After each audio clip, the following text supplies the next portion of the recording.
Hello there, everybody. My name is Amanda, and I'd like to welcome to the British Dyslexia Association's webinar series. I'm just going to share my screen. So this afternoon, we have the first in a series of 4 webinars.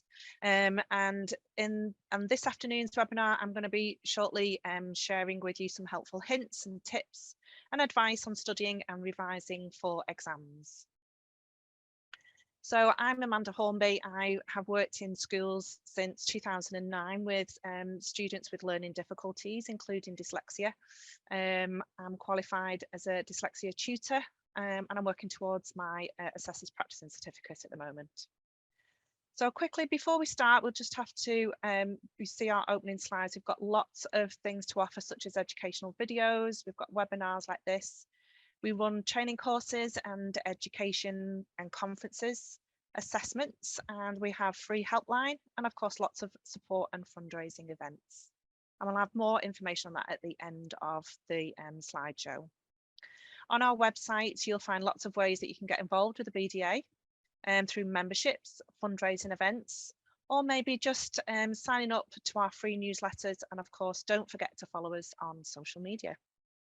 If you check out our website, you'll also be able to find information about your local dyslexia association.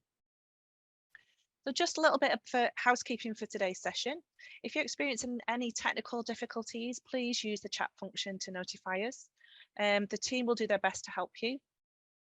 And if you'd like to ask any questions, please use the Q&A function, and I will try and leave some time at the end of the slideshow to answer as many questions as I can. So these are our up and coming webinars. I don't know if you want to make a note of these. We've got times tables and math supports for SATs. We've got dyslexia awareness for early years and the foundation stage. And we've got dyslexia awareness for primary age children and dyslexia awareness for secondary and further education and higher education. So these are all displayed on our website too.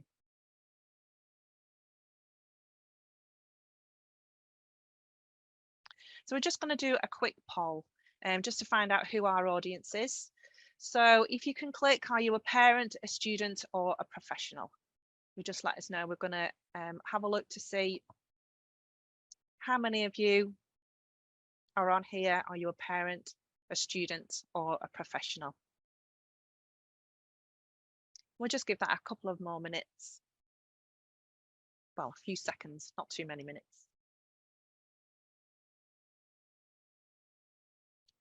And I'm going to go on to the next slide, just while that poll is finalising.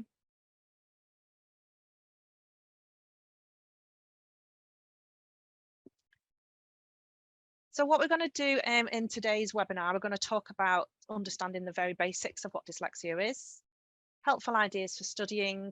We're going to look at examples of multisensory strategies and what can the BDA do to help. Okay, so we've got 42% of you are parents, we've got 23% as students and 49% of professionals. So a really good mix there of everybody that is tuning in.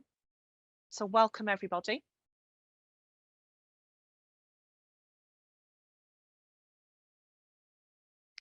So I'm going to ask if you understand how it feels. So I'm going to give you a task now. I'm going to recreate what it can feel like for a dyslexic to try and copy something down at speed. So during the task, I'm going to be distracting you. And I want you to think about how it made you feel. Okay. So imagine I've asked you to copy this down. So this is a task that is often replicated in classrooms. I'm deliberately talking over you while I'm asking you to copy this down from the board. I'm going to give you a distractions, going to be saying things like, you know, make sure that your homework is in on time. When I talk to you, I want you to think about what skills that are required to actually copy down from the board. I want you to think about, are you taking your eyes off the board? Are you looking down at what you're writing, or are you looking up and looking down and looking up and looking down? Or is that breaking your concentration? So just think about this task as a real life example in a classroom, and just have a real good think about how stressed it makes you feel. And I'm going to ask you to stop now, because realistically, this is what is being asked of you in the classrooms. It's pens down. Have you had enough time to copy it down? We're going to move on to the next thing now. So this actually says it can be really difficult to copy when a dyslexic person may not know what those symbols represent. So think about, were you able to decode what this was saying? Did you remember what the letters looked like before you wrote them down? Did you use a particular strategy for yourself?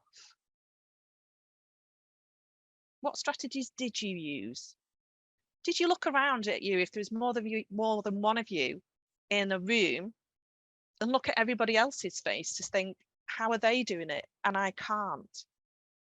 What was the speed of which you were writing? And how many of you have experienced the end of a lesson when it's rushed and you're running out of time, and the student is being asked to do this kind of task? So it's a real feel of the stress and the time pressures that dyslexics might feel. So I hope that was some kind of introduction to a feeling of dyslexia. Just going to show you a quick video now. Can the team just let me know if this is working okay?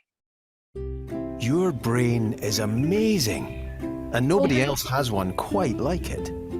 Although everybody's brain looks the same, they all work differently from each other. Just as we all have different colour skin, hair, and eyes, we all have a brain that's individual to us. Like a fingerprint, we have different personalities, tastes, strengths, and weaknesses. Our brains can even see and understand the world in different ways.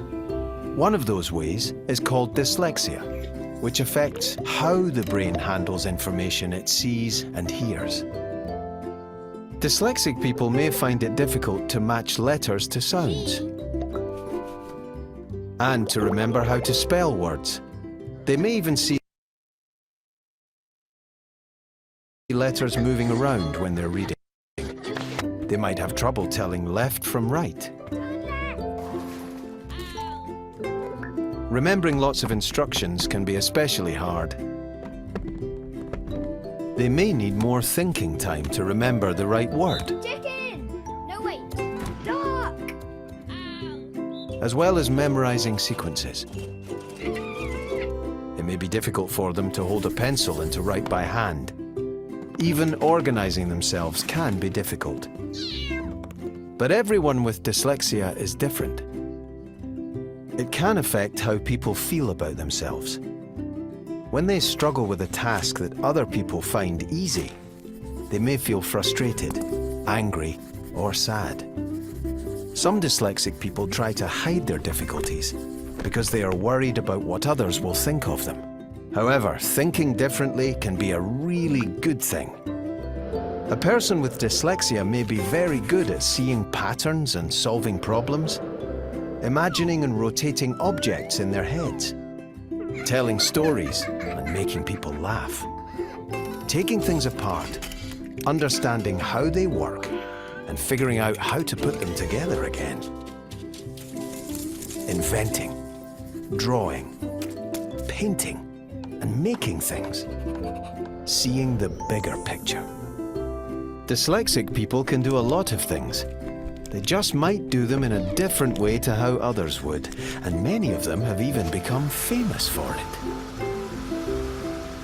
There have been many famous dyslexic inventors, writers, scientists, business people, astronomers, paleontologists, actors, cooks, singers, artists, architects, and so on. Dyslexic people have changed the world. See dyslexia differently.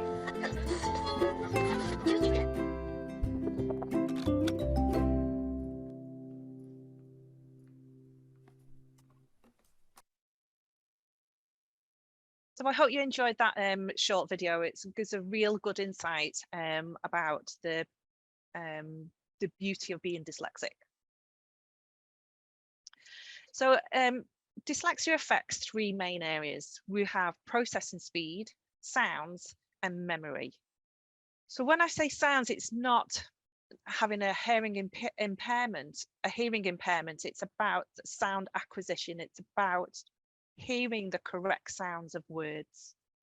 I'm not going to go into huge detail about this. I'm going to kind of skirt over it because there are other training courses available for you to get into the nitty-gritty of all about dyslexia. But I would like to give you some information about it.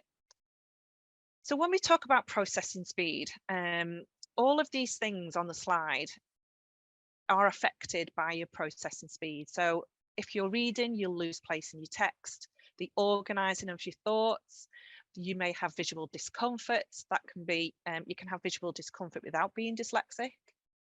When you're looking with the processing speed, when you're looking for the right word would slow you down, and consequently when you're writing, you would have problems note taking because you need to be able to process the information quick enough to write it down at the same time. Filtering noise, it can affect your processing speed if there is maybe a air conditioning unit or something in the background that's distracting you. That can help, that can affect your processing speed. Your proofreading as well, with spelling. If you don't understand where the errors are, you're not going to be able to find them. What do words look like? Your reading and your handwriting are all affected by the processing speed of your brain. With regards to sound, things like the onset of a word, for example, if I use the word black or back, sometimes dyslexics find that they can't pick up on the second l sound, and also with the final sounds of words, the ending sound. So it might be nt instead of and, or sand or sant or something like that. So consequently the sounds of the words when they're writing them down could be incorrect. And of course dialect can affect how spelling is affected. So for things like, I come from the north, so I would say bath, but somebody from the south might say bath. So you've got that AR sound in the middle that can be misconstrued. You might be misunderstood. So for things like that, you've got to be careful about the spellings. And again, things with the dialect, the similar sounds for the vowels can be confused. So the and the I, or the O and the O. So consequently, all of that will affect the sounds acquisition of words. And of course, memory is really difficult for dyslexics. So sequences, things like a set of instructions, if there's more than 3 instructions, for example, one after the other, it can overload the brain or overload the memory shelf. Directions, again, is the same difficulty. Sequences with things like times tables, it's not just letters, excuse me, and things like the alphabet and sequencing that can be affected. It's things like the times tables, alphabetical order, not just in the single letters, but the alphabetical ordering rules. So after the first letter and the second letter and the third letter, etc. And things like phone numbers as well. Memory for phone numbers, any kind of sequencing can really affect a dyslexic.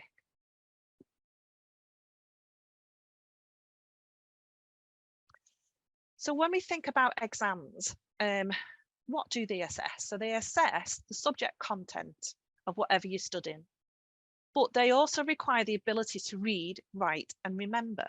And they're the 3 things that the dyslexic is struggling with. So what this webinar is about is to find a way that best suits your way of reading, writing, and remembering.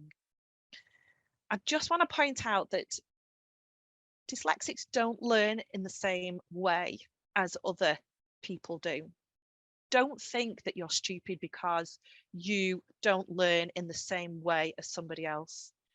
you have every way of being successful as somebody who is not dyslexic. You simply just have a different way of learning, which very often is multisensory.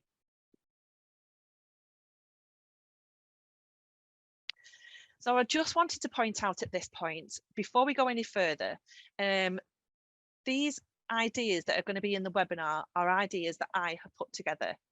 It is not an advert. I am not endorsing any of these products, and I want to make clear that there are lots and lots of very, very similar products on the market.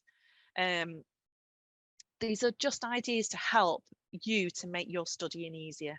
If you want any more information about anything that's highlighted today, there are lots of videos on YouTube, lots of information on the web.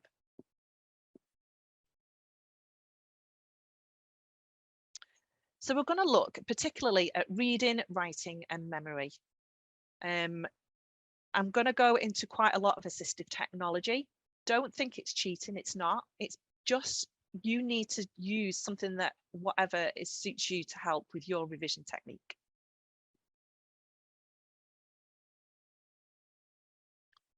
So when we look at reading, we're going to look at these 7 things in particular for this webinar.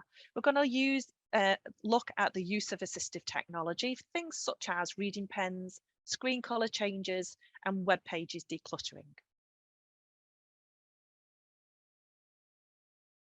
If you do know of any others that are really useful that you use yourself, please put them into the chat box.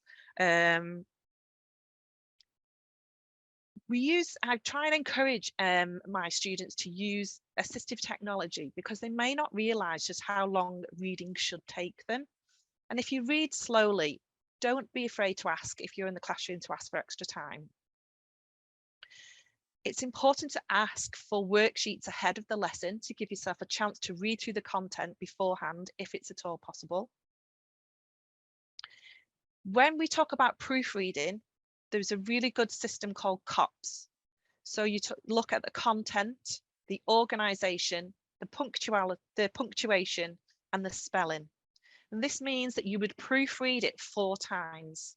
And it allows you to look at just one specific thing at a time, and therefore not overloading that specific memory for when you're proofreading. So you do it 4 times, looking for once for content, the next for organisation, then for punctuation, and then for spelling.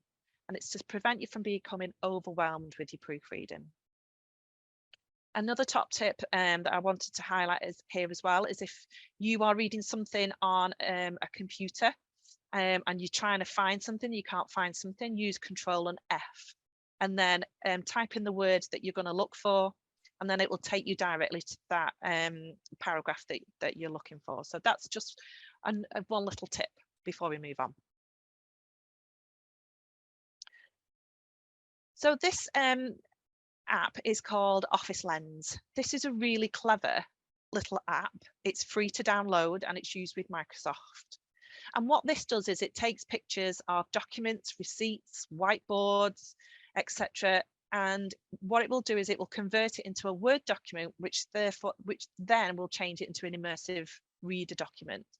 And with immersive reader, you can have it read aloud.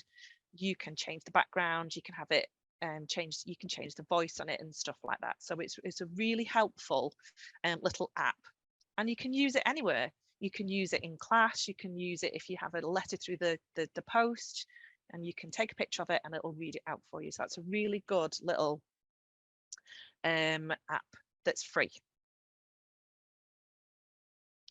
So talking about the immersive reader in Microsoft, this is this little video here that you can see. This is me just navigating around the immersive reader. You can find it in the View tab of a Word document, and I do believe it's available for PowerPoint as well. So if you have Word on the web mode, this is in web mode. You can use all of these functions. So as you can see, it will divide it into syllable division. It will tell you which words are nouns, which are verbs, which are adjectives and adverbs, etc. You can have it read aloud to you, so you can change the voice, you can change the speed of the reading. If you look now, you can, if you're reading it, it will highlight it down to 1 line at a time or 2 or 3 lines at a time. And when you're reading it, it will highlight the word that you're reading as well. I've not got any sound on this one deliberately, but if you go into it, you'll be able to pick your own voice. If you open up Word in the app mode, you will have Immersive Reader, but it won't have as many of these functions, but it is still very, very handy to use. And there is also a dictate function in Immersive Reader in Word as well. So if you click on the microphone icon on the top right hand corner of a Word document, if you're one of those people who are more verbal than they are writing or typing, then whatever you say will be able to will be dictated and transcribed into a Word document, which is really quite clever.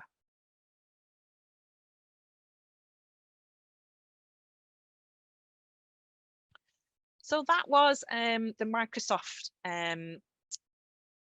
software. If we move on to Google, Google has something very, very similar. It's called Read and Write. They both have the same functions. It just depends on which platform you're most used to, whether you're used to Google Chrome or a Chromebook, or whether you're on Microsoft. What I do know about the Read and Write is that it can also be used in JCQ regulated exams. So if this is your normal way of working in a classroom, you can take it into an exam on a laptop. It will read a PDF document, and it has all the functions that you need for your exams. It's important to have it as your normal way of working though, so Senkos need to look out for this for the future of exam access arrangements. And it will reduce the number of staff that you might need for, say, a scribe or a reader. You can have your headphones on and you can either type, or if you're in a room on your own, you can dictate as well. So that's really very clever for exams.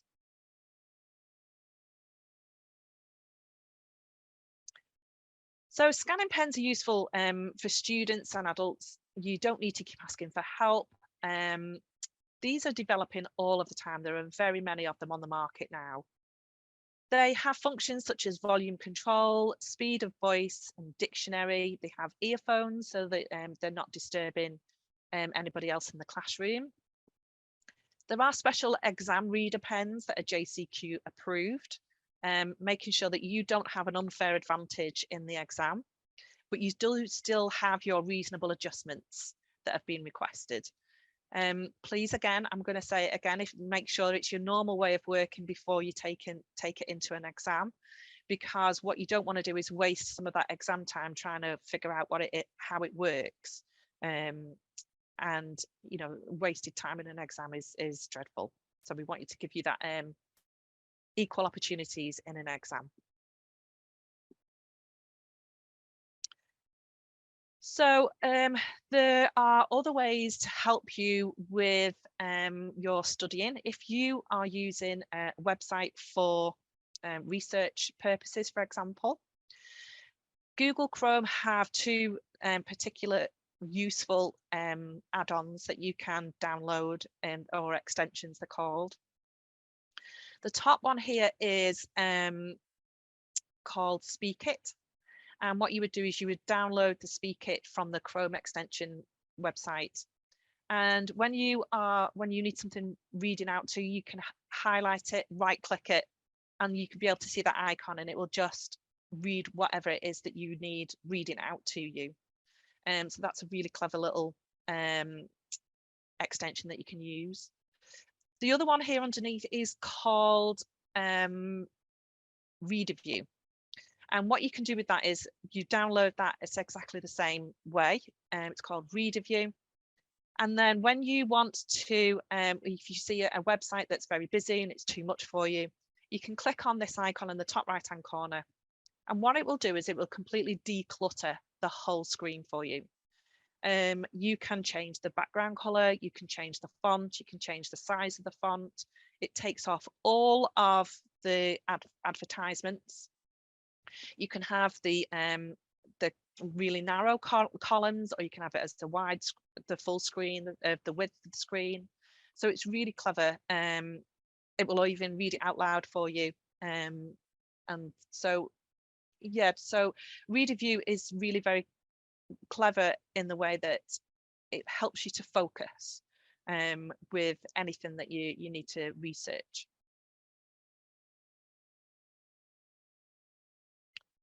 So these two overlays that you can use for your computer screen are free. There's one called Color Veil and the other one is called SS Overlay.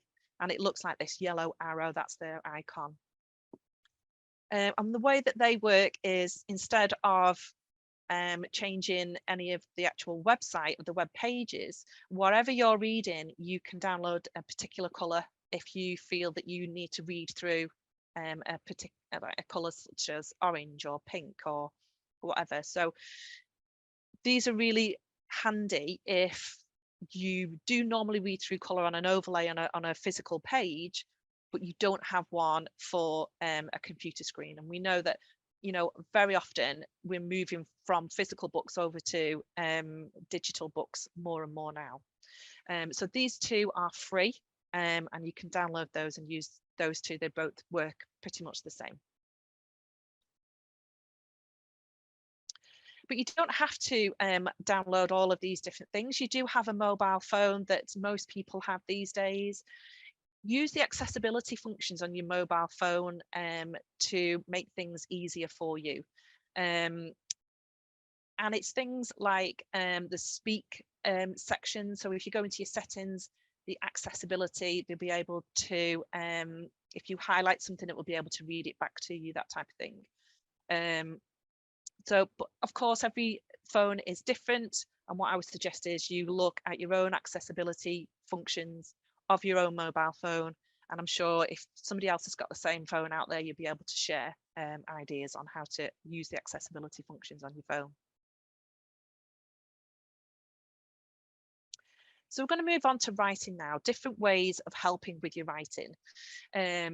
These are 7 that I've picked out for myself, that I've used in the past, and hopefully it will help you with your studies to make things a little bit easier for you. So again, the accessibility functions on your mobile phones. So I use the iPhone, and I have a notes page, and on the bottom right hand, on the bottom of the type of the keyboard, there is a microphone. So what you can do with that is you can speak into your phone, and whatever you say, it will transcribe it. And if you do have like a Bluetooth printer, you can print it off. So that is helpful if you are more of an auditory person, a verbal person, sorry, if you prefer to speak your answers rather than to write them down. It's a quick way to scribe something for you, and it's really helpful if you need to mind dump ideas and thoughts on the go. And of course you can edit it before you print it. It's really easy if you've got a question and answer homework as well. So if somebody were to speak the question to you, you'd be able to dictate your answers rather than having to write it down. If you're doing lots of Teams virtual lessons, I know that we've gone away from COVID, but sometimes there are still some Teams lessons ongoing.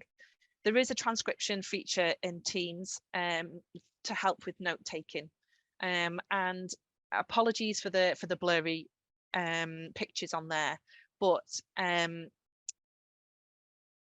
if you go to the menu and press start transcription, everything that everyone has said will be transcribed in the chat, and it can be downloaded as a document later on, and this can help with note taking. You might just need to highlight the bits that are appropriate for you for the lesson that you've just had.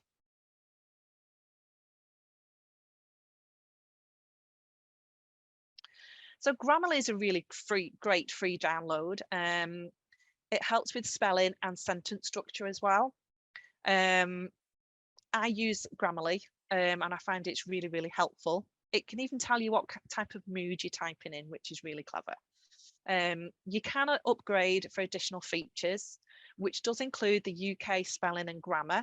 If you just download the free version, it is a lot of the Americanisms, so please be aware of that.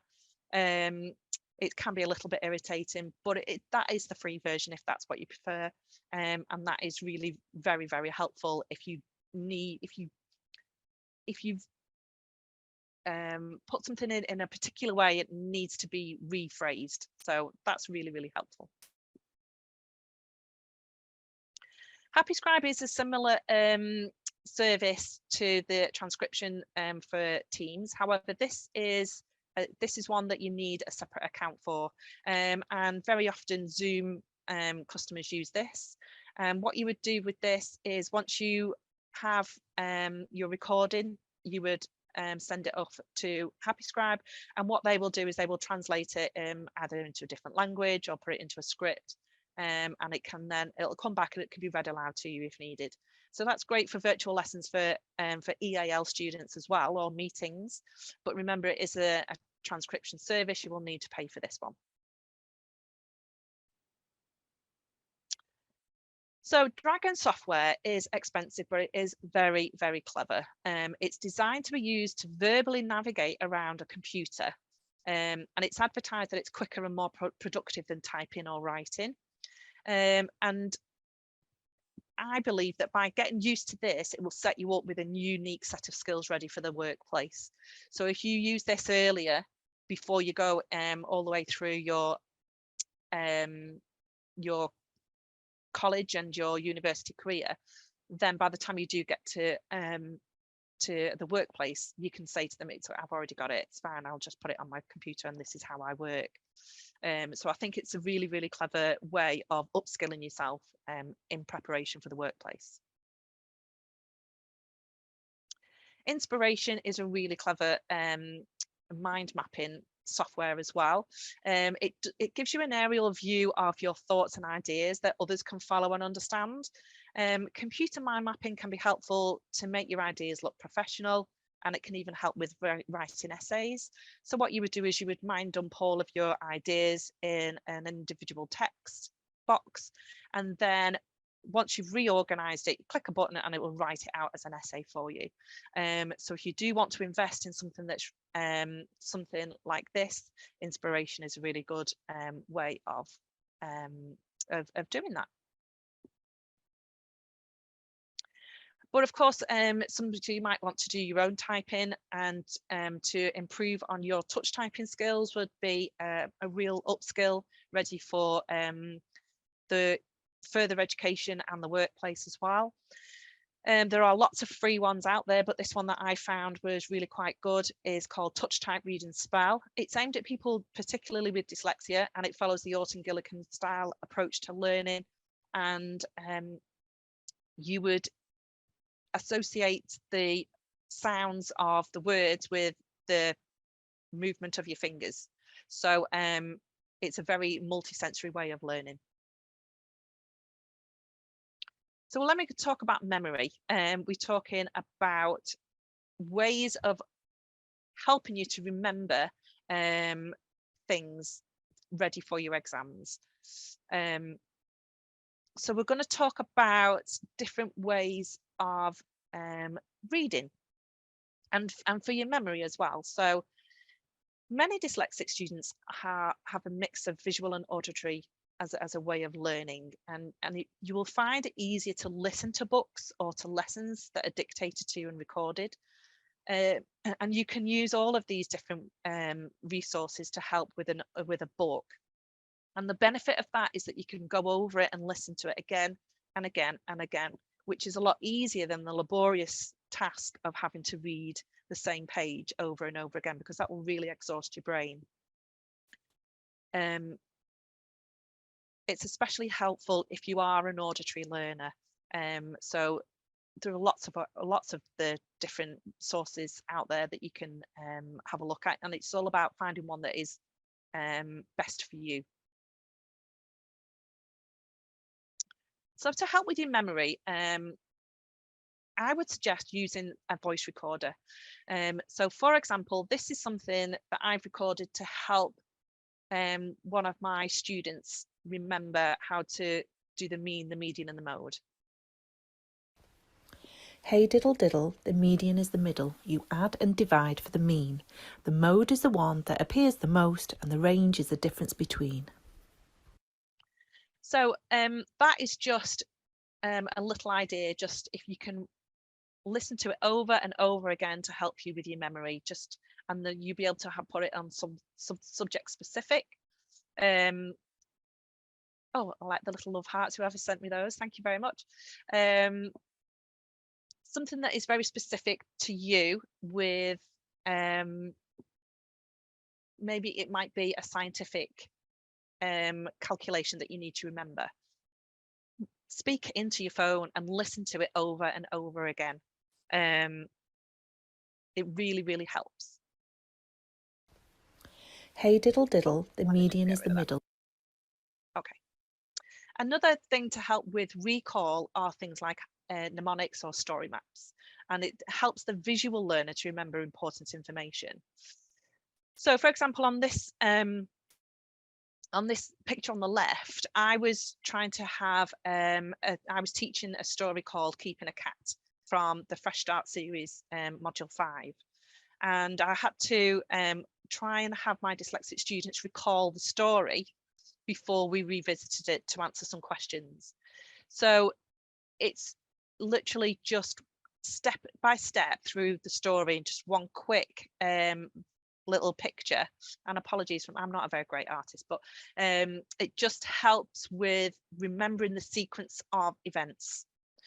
Or for mnemonics, so something like if you need to remember the order of the planets, for example. My very educated mother just served us noodles, which stands for Mercury, Venus, Earth, Mars, Jupiter, Saturn, Uranus, and Neptune.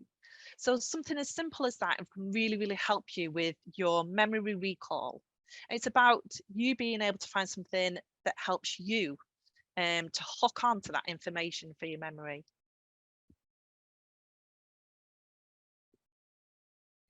So other ideas are going to be things like memory games, pairs games. Excuse me, they can be adapted to whatever you're studying, and you can start them off as a beginner level. So this is a pairs game that I've downloaded from Twinkle. There are many, many more that you can download, or you can make your own up. And this would be you would start off with all of the words face up, and they would have to pair what is an adjective. They'd have to pick out a word that is an adjective, and you can change them for any subject matter whatsoever. You can then start to make it a little bit more difficult. You can turn them over, and then you'd have to work a bit more on your memory, working memory, because you'd need to remember where they were left and turned over again. And you can start to make them more and more difficult. So talking about games, this is a game that I created to help one of my year 10 students remember Macbeth. She was finding it really, really tricky to revise. So I created this very basic board game. The idea of my game was that you had to be the last to finish. And for each square that you landed on, it was either a red card, an orange card, or a yellow card. And they had an easy or a hard option. And there were, we color coded them. So one of them was memory. So, can you remember what happened in this part of the play, or which act was it that it happened in? There was a reading card. I would give them something that was from the modern version of Macbeth, and then the original version of Macbeth, so it's harder to read. And then spelling. So we had a whiteboard as well. Can you spell such and such a word? Can you spell this or that? And there were 2 levels. There was an easy level and a hard level. And you can either go really quickly around the board and do all of the hard questions, or you can take your time and take as long as you can and collect as many coins as you can. So that's something that students love, creating their own board games. So it's about teachers as well. You need to get creative, and you can find all kinds of resources on Twinkle and things like that. Just excuse me a sec.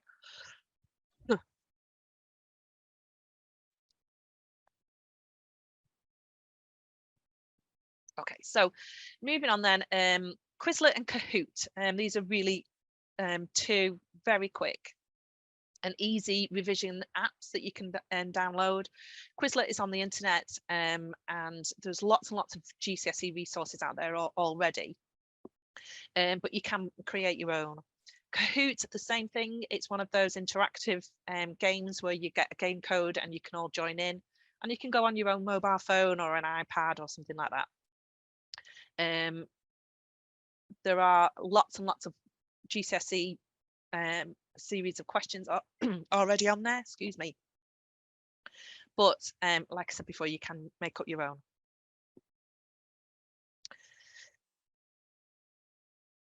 So using the correct fonts for dyslexic can be really helpful for them as well, especially if you suffer from visual discomfort. And it's best to find one that suits you and to stick to it, but don't be afraid to tell your teachers, can you give me my resources in this font, please? I always use 1.5 line spacing as well to give an extra line break between paragraphs, just to help break up that the massive text on a page. So try and break it up into different paragraphs as well. That would be really, really helpful when somebody is trying to track and finding it really quite difficult.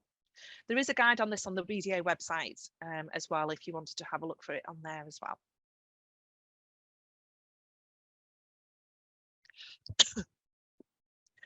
So I'm going to try and fly through these because I'm conscious of time, but these are some of the resources that I have made up myself.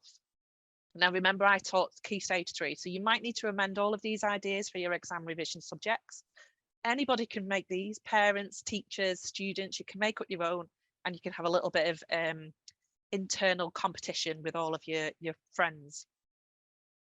So this is a Connect 4 game, but with coordinates on. So you can make up a question card for your revision and put a coordinate on there. And whoever can get 4 in a row is the winner. And you can change all of these different these question cards to any subject that you are revising. Snakes and ladders again. Everybody loves a quick game of snakes and ladders, which isn't always quick, depending on how many snakes there are. Again, you have your question marks, and every time that you land on a square, you can answer a revision question. It might be a spelling question, it might be a memory question, it might be a reading question. Whatever you need to focus on in your revision, you can use snakes and ladders. It makes it fun, it makes it multisensory, it makes it competitive. So this is going back to Macbeth again, to my year 10 student who was struggling with the sequencing of the acts.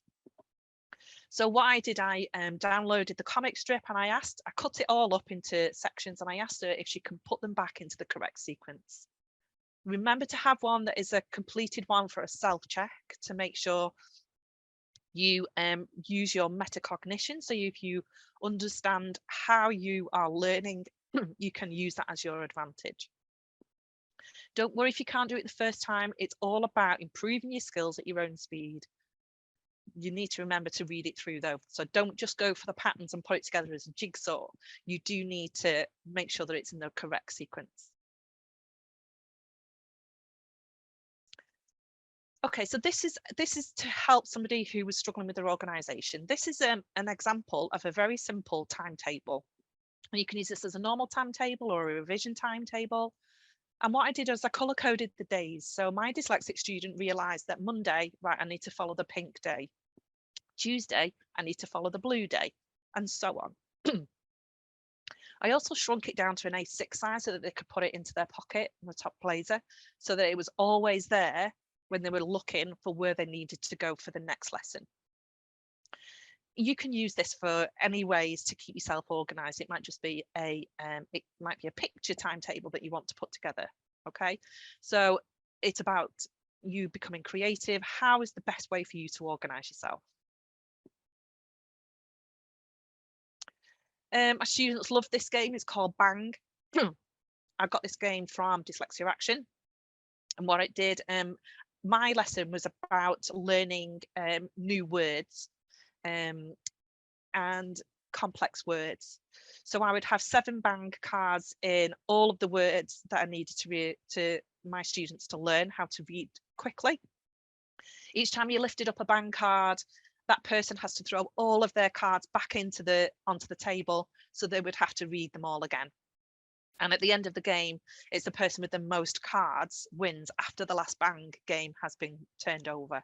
So that's about a game of repetition, about overlearning, and it can be about absolutely anything. You can have anything on the cards. And what I did for this is I just bought a cheap pack of playing cards and a sheet of 21 stickers, and I just completed it, typed them all up and stuck them all on.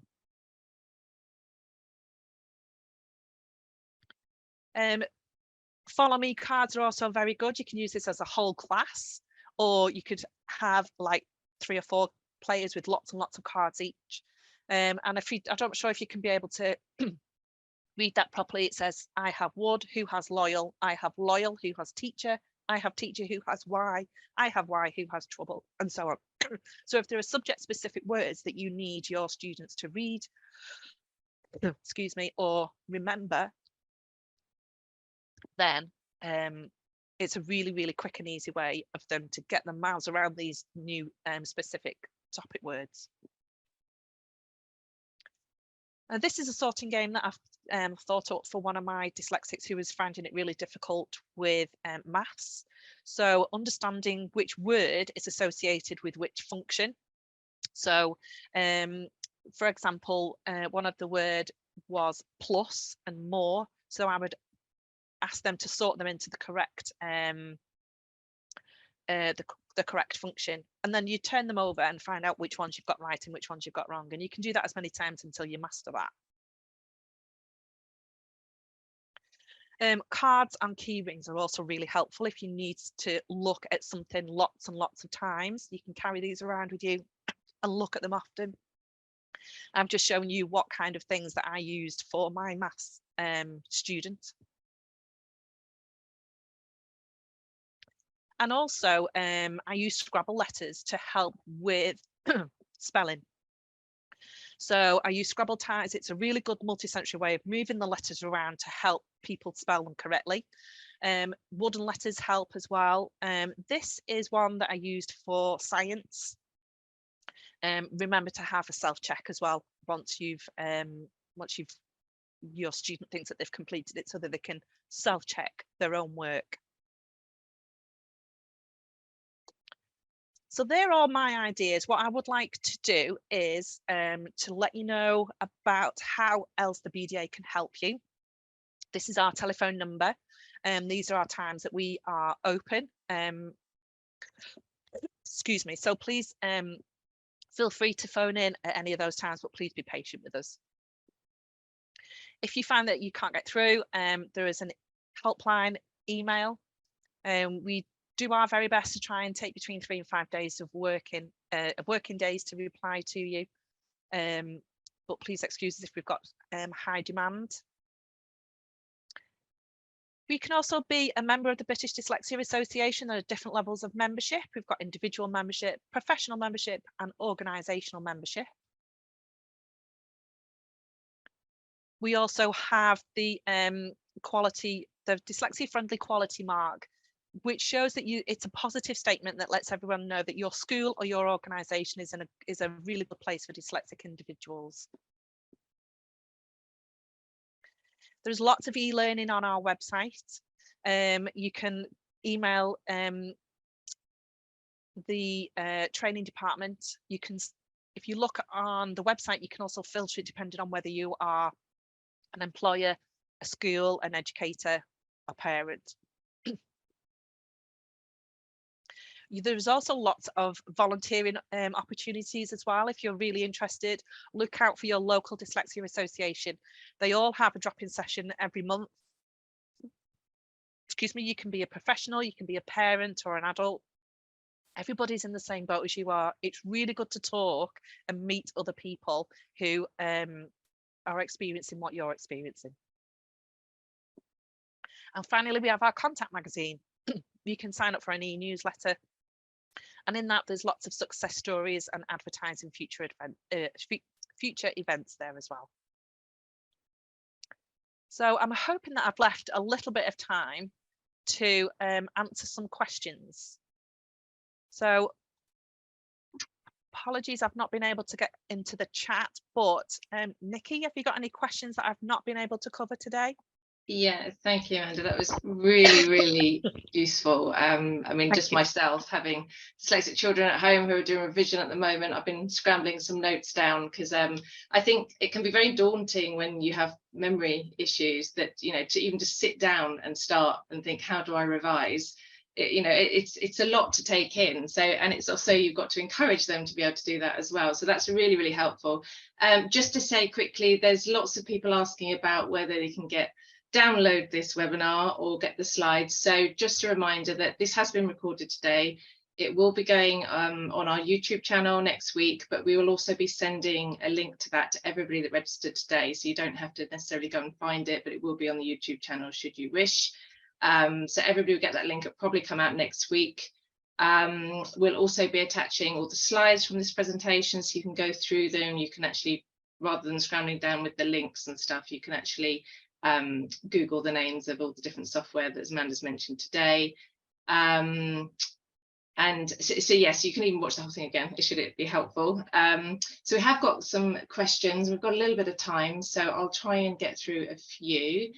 So somebody's actually asking, and this is a question I also asked, but how do you get somebody a child in the right frame of mind to start revising when, you know, as we've talked about today, it's quite difficult to remember things, but how do you actually get them into that right frame of mind and to actually sit down and start revising? I mean, for example, say a teenager that's going to be doing GCSEs. So if you create a game, they don't realize that they're revising very often. So if you make it fun, make it interactive, make it multisensory, that would break down the barrier of realizing that they're actually revising. And anybody can make up these games. You can collaborate with other students together. You can just have a game of Monopoly out and decide on how you're going to go around the board, and are you going to create your own revision questions and stuff like that. So it's all about the individual. It's all about being creative and sharing your ideas, and not even realizing that sometimes the memory is it's the memory that's the most difficult, I think, to try and get them to remember that information. So if you repeat and repeat and repeat with all these fun ways of revising, I think that's one of the first steps towards actually saying, yes, okay, come on, I'll revise. It's not always about boring sitting, writing and writing and writing. And would you say the same for like quotes, because they have to learn quite a lot of quotes from books? Would you say that it's just the repetition, or games for those as well? Yeah, I mean, you can use drama for something like that. If you're comfortable in front of an audience, act it out, and use the same kind of movements for if it's a specific quote, so that you can link that movement to the quote and how they say it. Or for example, if it's Blood Brothers, put on the Liverpool accent to help you remember it. It's any kind of way to hook onto that memory, to be able to remember to write it down in the moment in that exam. Great, thank you. We've got a question that says, how long before GCSE exams do they need to be having this normal way of working established that you were mentioning about? I would say at least 6 months, personally. So you would start your access arrangements usually at the beginning of year 10. So you'd be assessed. So depending on what the outcome was. And then from there, or at least at the very beginning of year 11, you need to introduce these normal ways of working so that you do have an equal opportunity in that exam as everybody else. It's just that the dyslexic student is using technology instead of having to do the traditional writing in the exam. Excuse me, my voice is going. I was going to say, you've done really, really well considering you've got a cough just to get through this last hour. So no worries. Somebody's asking about, can you remind us of the app that transferred pictures to text? What was the name of that? Yeah, so that's the Office Lens. Yes. Yeah, so you can take a picture of it and it will convert it to the Word document. And then once it's a Word document, you can use the immersive reader function of Word. Fantastic, thank you. And somebody's asking about your Macbeth game, but that's just something you made up yourself, right? That wasn't I just made that up myself, and I had to try and put myself into her shoes to find out how am I going to get my student to remember all of this information, because there's a huge amount of information that you need to remember about Macbeth.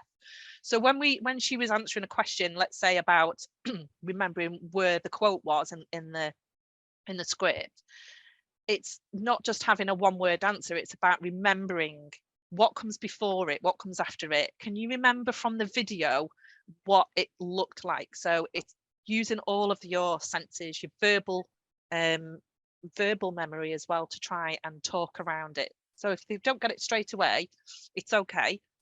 That's why you play it over and over again, just to drill in all of that information that you need to remember for the day. Brilliant, thank you. I know you were talking about audiobooks earlier, and I know sometimes the brain just processes it better, doesn't it, if it's being read to you than you trying to read it out. So it's whatever works for the individual.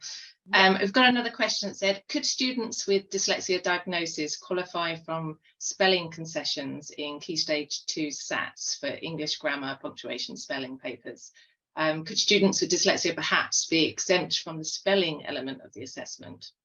Do you know the answer to that one? I've never worked in Key Stage 2, so I will have to get back to you on that one for SATs specific. I know for GCSE exams, if they might be able to have a scribe. I don't know whether there'll be a scribe availability for SATs. I'm not an expert on SATs, so really sorry. No worries at all. I'm just going through, see if we can find some more questions. What's the best way to use the reading software for if you've got slow processing? You can actually adapt the speed it's being read to you and things, can't you? And the text and colours and things like that. That's right, isn't it? Yeah. So for example, the immersive reader, you can change the background colour of the page. And you can slow down the speed, you can change the voice depending on which one suits you best to listen to it. So yeah, all of that is adjustable. Brilliant, thank you. We've got a few people asking about times tables and actually SATs revision. We do actually have another webinar. I'm just checking, it's the 20th of April. So do go on the website and register for that if you want specifics about times tables and trying to remember numbers. So that might be actually a better one for another day. And some people asking about the video that you showed about what is dyslexia. That's also on our website. And do we have time quickly for one more? Let's find one more. Just lots of thank yous, and that actually some of the information you've given is useful for primary and secondary, or you can change the game to whatever age grade you're looking at. I'm just trying to find really one good one at the end. Just lots of people asking about free resources. Do you know if like some of the audiobooks and that are free, or some of the stuff? I know some of the Microsoft stuff, that's all part of 365, isn't it? That it's all free within that, you don't have to pay the extra. Yeah. What I have done in the past is to try and find a PDF document of, say, a Christmas Carol, for example. I've converted that to a Word document and then use the immersive reader function for that. So you can do that. So you don't always have to have that software. If you can find a Word document of the whole book, then you can use it in that way as well. Brilliant, thank you. Well, we are actually out of time, sadly, but just a reminder, as Amanda did say at the beginning, we are doing a series of free webinars at the moment. So do keep an eye on the website. They're all on there. You can register. They're all free. There's lots of other information on the website as well. And just to say a massive thank you, Amanda, for doing it today. Was there anything else you wanted to add before we go for the day? No, just thank you, everybody. I've got lots of hands up and thumbs up and love hearts and everything that's showing on my screen. So thank you so much for being here, and thank you for listening to me. And I look forward to the next one. Thank you. Take care, everyone. Thank you. Bye-bye. Bye.